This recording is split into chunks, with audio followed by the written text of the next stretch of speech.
Hello students, I hope you are all doing well. Welcome to another video by QuickStudy. In this video, we will continue the topic of chemical equations and formula. So let us begin. The formula for sulfur dioxide is SO2. We can see that for 2 atoms of oxygen, we have 1 atom of sulfur. This means that for every 1 mole of sulfur dioxide, we have 1 mole of sulfur atoms and 2 moles of oxygen atoms. Proportionally, if in a certain sample sulfur dioxide, we have, if there is 0.1 mole of sulfur dioxide, we have 0.1 mole of sulfur with 0.2 moles of oxygen. Similarly, if we did an experiment and found that a compound contains 0.2 mole of calcium and 0.2 moles of oxygen, then we could work out that the formula must be CaO, because there are the same number of calcium atoms as oxygen atoms. This is how we find how many atoms of one element combines chemically to atoms of another element to form a compound, and thus determine the chemical formula of compounds. If a compound contains 0.4 mole of manganese and 0.8 mole of oxygen, then the formula must be MnO2, because there are twice as many oxygen atoms as manganese atoms. The formula that is found here is called the empirical formula. There is also another type of formula called the molecular formula. So let us first understand what empirical formula and molecular formula are. The empirical formula shows the simplest whole number ratio of the number of atoms that is present in a compound. The molecular formula, on the other hand, shows the actual number of atoms of each element that is present in a molecule or a formula unit, which may be a covalent compound or an ionic compound. The molecular formula is usually a multiple of the empirical formula, but in some cases it can be the same as the empirical formula. For example, for calcium oxide, both the empirical and molecular formula are the same, which is CaO. However, for hydrogen peroxide, the empirical formula is HO, but the molecular formula, which is the actual formula of hydrogen peroxide, is H2O2. Now, let us take a look at how to calculate the empirical formula. In order to find out the empirical formula, we simply need to know how many atoms of one element combine with the atoms of the other element that is present in a compound. We can work out the number of atoms by using moles calculations. If we know the ratio between the atoms of the elements that is present in the compound, then we know the formula. An example will make this clearer. So let us take a look at a worked out example. So the question says a sample of a compound contains 1.27 grams of copper and 0.16 grams of oxygen. Calculate the empirical formula. The atomic number of copper and oxygen are given, which is for copper the atomic number is 63.5 and for oxygen it is 16. It is easiest to solve this problem by constructing a table that is as shown below. We make separate columns for copper and oxygen. So the given masses are given in the question, which is 1.27 grams for copper and 0.16 grams for oxygen. Now, to find the number of moles of the atoms, we simply divide the given mass by the mass of 1 mole of the atoms. So for copper, we will divide 1.27 by 63.5, which turns out to be 0.02 moles. For oxygen, we follow the same steps. We will divide 0.16 grams by 16 to get 0.01 moles. We will now divide the smaller number of moles to find the ratio between the moles of the 2 atoms. So in this case, the ratio between the atoms of copper and oxygen turns out to be 2:1. So we find that the empirical formula in this case turns out to be Cu2O, which is for 2 moles of copper, we have 1 mole of oxygen. From calculating the number of moles of copper and oxygen, we can see that there are twice as many moles of copper as there are twice as many copper atoms as oxygen atoms in the compound. It is important to remember that in this calculation, we are working out how many atoms of copper combine with how many atoms of oxygen. So we divide the mass of oxygen by 16, which is the mass of 1 mole of oxygen atoms, instead of 32, which is the mass of 1 mole of oxygen molecules. Now, let us take a look at another worked out example to make this even clearer. The question says a sample of a compound contains 0.8 grams of potassium, 1.10 grams of manganese, and 1.28 grams of oxygen. The atomic number are given as follows. For potassium, it is 39, for manganese, it is 55, and for oxygen, it is 16. We solve the problem in the same way using the table. The masses are given, and we will now find the number of moles of potassium, manganese, and oxygen by dividing the given masses of each atom by the mass of 1 mole of the atoms. So we find that the number of moles of potassium comes out to be 0.02. For manganese, the number of moles comes out to be 0.02, but for oxygen, it comes out to be 0.08. Now, dividing the smallest number to find the ratio, which is the smallest number being 0.02, we find that the ratio of moles of the atoms comes out to be 1:1:4 for potassium, manganese, and oxygen in that order. So the empirical formula turns out to be KMnO4. So the empirical formula is KMnO4. So how do we calculate the molecular formula? In order to work out the molecular formula from the empirical formula, we need to know the relative molecular mass of the compound. Let us take a look at an example. The question says a compound has the empirical formula CH2. If the relative formula mass is 56, work out the molecular formula. So the relative formula mass of CH2 is 14 as shown by the calculation. Dividing the molecular mass of the compound with the molecular mass of the empirical formula, we find that it comes out to be 4. Therefore, there must be 4 lots of CH2 in the actual molecule, and the molecular formula therefore will be C4H8. Now, let us take a look at slightly more complex empirical formula calculations involving water crystallization. Usually when salt that contains water is heated, the water is driven off, leaving the anhydrous salt behind. Hydrated barium chloride is a commonly used example because it does not decompose even on strong heating. If barium chloride crystals are heated in a crucible, we might obtain these results. Mass of crucible is 30 grams. Mass of crucible with barium chloride crystals is BaCl2 and NH2O, which comes out to be 32.44 grams. Note that the N here is the number of moles of water that is present in 1 mole of hydrated barium chloride crystals. Mass of crucible plus anhydrous barium chloride is 32.08 grams. To find N, we need to find the ratio of the number of moles of barium chloride to the number of moles of water. It's just another empirical formula calculation. The atomic masses are given.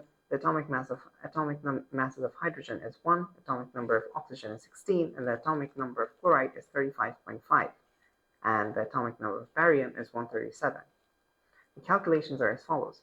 To find the mass of anhydrous barium chloride, we will subtract the mass of the crucible with the barium chloride crystals from the mass of the crucible, which is 32.08 grams minus 30 grams, which comes out to be 2.08 grams. To find the mass of water, we subtract the mass of crucible with hydrated barium chloride crystals from the mass of crucible with anhydrous barium chloride crystals. To find N, we need to find the ratio of the number of moles of barium chloride to the number of moles of water. It's just another empirical formula calculation. The atomic number is given. The atomic number of hydrogen is 1, the atomic number of oxygen is 16, the atomic number of chloride is 35.5, and the atomic number of barium is 137. So the calculations will be as follows. To find the mass of hydrated barium chloride, to find the mass of anhydrous barium chloride, we will subtract 30 grams from 32.08 grams, which comes out to be 2.08 grams. To find the mass of water, we subtract 32.08 grams from 32.44 grams, which comes out to be 0.36 grams. So we have found the mass of anhydrous barium chloride as well as water. Now we will find the number of moles of barium chloride and water. We will complete the steps that we have done in the previous problems and to find the ratio of BaCl2 and H2O. The ratio of moles comes out to be 1:2 for BaCl2 and H2O in that order. So the empirical formula comes out to be BaCl2.2H2O with N being 2. So there are 2 moles of water in 1 mole of hydrated barium chloride salt. Now let us delve into calculations involving moles, chemical equations, and masses of substances. Look at the following equation. We can say that 1 molecule of CH4 combines with 2 molecules of oxygen to form 1 molecule of CO2 and 2 molecules of water. When doing calculations, however, it is often easier to think about this in terms of moles instead of molecules. Therefore, we can say that 1 mole of methane, which is CH4, reacts with 2 moles of oxygen to form 1 mole of carbon dioxide and 2 moles of water. The meaning of the equation have not changed since the ratios are still the same. We can therefore tell from this equation with 16 grams of methane, which is 1 mole, reacts exactly with 64 grams of oxygen, which is 2 moles, to form 44 grams of carbon dioxide, which is 1 mole, and 36 grams of water, which is 2 moles. Now, let us solve a problem. The question says, when calcium carbonate, CaCO3, is heated, calcium oxide is formed. Calculate the mass of calcium oxide produced by heating 25 grams of calcium carbonate. Atomic numbers are given as follows. Carbon is 12, oxygen is 16, and calcium is 14. We will solve the problem in 3 steps. In step 1, we will calculate the number of moles using the mass that has been given. In the second step, we will use a chemical equation to work out the number of moles of the substance that is required. In the third step, we will convert the number of moles to a mass. Now, in this reaction, we have 25 grams of calcium carbonate, and the number of moles can be calculated using the formula number of moles is equal to given mass by the mass of 1 mole, which turns out to be 0.25 moles. The chemical equations for this reaction is given. We can see from the equation that 1 mole of calcium carbonate will decompose to produce 1 mole of calcium oxide. In other words, the equation is telling us that if we start with a certain number of moles of calcium carbonate, we will obtain the same number of moles of calcium oxide at the end. Therefore, we can deduce that 0.25 moles of calcium carbonate will decompose to produce 0.25 moles of calcium oxide. Now that we know the number of moles of calcium oxide, which has a molecular mass of 56, we can convert this to mass equal to number of moles multiplied with a mass of 1 mole, which turns out to be 14 grams. Therefore, the reaction will produce 14 grams of calcium oxide. We can solve this problem using another method, which is through ratios. The equation is given below. We will now interpret the equation in terms of moles. 1 mole of calcium carbonate produces 1 mole of calcium oxide as well as 1 mole of carbon dioxide. We will now substitute the masses where it is relevant. 1 mole of calcium carbonate has a mass of 100 grams and 1 mole of calcium oxide has a mass of 56 grams. So we can say that 100 grams of calcium carbonate produces 56 grams of calcium oxide. We will now do a proportion calculation. If 100 grams of calcium carbonate gives a 56 grams of calcium oxide, then 1 gram of calcium carbonate will give 0.56 grams of calcium oxide. 25 grams of calcium carbonate therefore gives 25 multiplied by 0.56 grams of calcium oxide, which turns out to be 14 grams of calcium oxide. Now, moving on to calculating percentage yields. In real-life experiments, we rarely obtain as much of the substance as we expected from theoretical calculations derived from the equation. If we expect to get 100 grams, but we only obtain 80 grams of the substance through the experiment, the percentage yield will be 80%. The rest of it has been lost in some way, for example, through spillages or when transferring liquid from one container to another. It may even be that all sorts of side reactions are happening, which convert some of the starting material into unwanted products. To calculate its percentage yield, the following formula is used. Percentage yield is equal to the actual yield divided by the theoretical yield multiplied by 100%. Actual yield is the amount of the substance that is obtained through the chemical reaction. On the other hand, theoretical yield is the amount that we were supposed to be obtained as worked out by moles calculation. Let us again solve another problem. The question says, a student reacted 2.40 grams of copper dioxide with hot sulfuric acid. She made 5.21 grams of copper sulfate crystals. The equations for the reactions are given below. First, we need to calculate the theoretical yield using moles calculation. We have enough information to calculate the number of moles of copper oxide. The number of moles of copper oxide will be 0.0302 moles as shown by the calculations.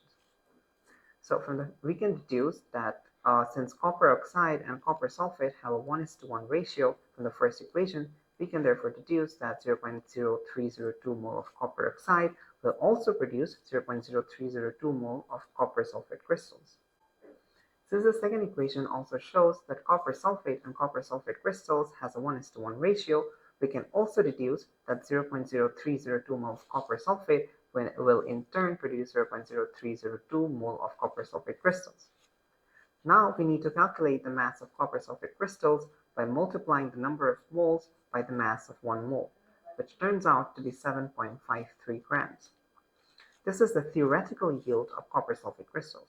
The actual yield is what was obtained in the experiment, which is mentioned to be 5.21 grams in the question. So now we will calculate the percentage yield using the formula that was discussed earlier. The percentage yield in this case turns out to be 69.2% as shown by the calculations. With this, we have come towards the end of this video. So let us have a quick recap of what we learned so far. We learned about empirical and molecular formula and how to calculate empirical and molecular formula of compounds. We also went through calculations involving moles, masses, and chemical equations, which are the types of problems that are expected to come at GCSE level. Finally, we also learned what percentage yields are and how to calculate them. Thank you for watching this video.